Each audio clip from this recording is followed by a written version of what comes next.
I am Tiffany Moore, and I am the director of Radium Girls at Matamidi High School.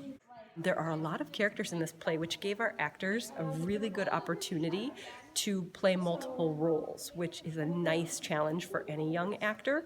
The main characters are the young girls, and young being in their teens and 20s as the play progresses, who worked at the Radium Corporation, and then their families. The U.S. Radium Corporation employed a lot of young girls because they had small hands, because they could paint their painting wristwatches. But one of their policies was that the girls would lick their paintbrushes to get them to a nice fine point, which is unfortunate because the paint had radium in it, which ultimately was not good for their health. Back in the 1920s, it was truly believed that radium was only good.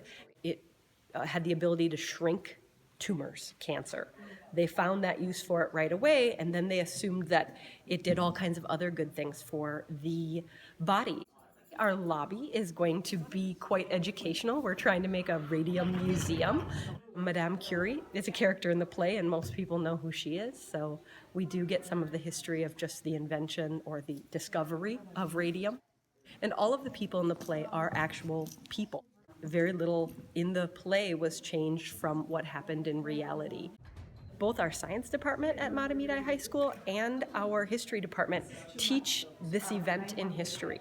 And apparently radium attaches or embeds itself within the bone. Most of the girls had trouble with their jaws and their teeth. They noticed first when their teeth started falling out.